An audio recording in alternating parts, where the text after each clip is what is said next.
Hi welcome to రేషునగి official. ఈరోజైతే మేము సండే స్పెషల్ చికెన్ పకోడీ అయితే చేసుకున్నాము.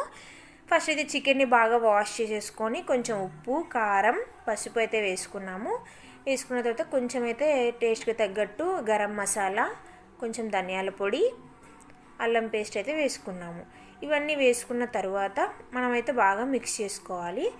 లాస్ట్ సండే అయితే మేము చికెన్ పకోడీలో కార్న్ఫ్లోర్ అయితే యాడ్ చేసుకున్నాము. ఈసారి అయితే బియ్యం పిండి శనగపిండి అయితే యాడ్ చేస్తున్నాము. కొంచెం శనగపిండి తర్వాత కొంచెం బియ్యం పిండి అయితే యాడ్ చేసేసుకొని దీన్ని కూడా బాగా మిక్స్ చేసుకోవాలి. ఈ పిండి కూడా ప్రతి పీస్కి పట్టేలా అయితే మనం మిక్స్ చేసుకోవాలి. ఈ యాడ్ చేయడం వల్ల మనకైతే క్రిస్పీనెస్ వస్తుంది. తర్వాత వచ్చేసి ఒక లెమన్ అయితే యాడ్ చేసుకున్నాము. ఇది కూడా టేస్ట్కి తగ్గట్టు ఉంటుంది. కొంచెం మనకి ఏమైనా కారం అయితే దాన్ని కూడా తగ్గిస్తుంది కాబట్టి మేమైతే ఒక లెమన్ అయితే యాడ్ చేసుకున్నాము. లెమన్ యాడ్ చేసుకున్న తర్వాత దీన్ని కూడా బాగా మిక్స్ చేసుకోవాలి. మిక్స్ చేసుకున్న తర్వాత మనం 2 అవర్స్ అనేది ఫ్రీజర్లో పెట్టుకోవాలన్నమాట.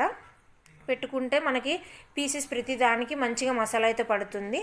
తర్వాత ఆయిల్ హీట్ అయిన తర్వాత మనమైతే చికెన్ పకోడీ ఏదైతే మ్యాగ్నెట్ చేసుకున్నామో అదైతే వేసేసుకొని వేయించుకోవాలి. మనకి వీడియోలో చూపించినట్టుగా అయితే ఇలా రెడ్ కలర్ వచ్చే వరకు అయితే ఫ్రై చేసుకొని పక్కకు తీసుకోవాలి. Thank you for watching this video.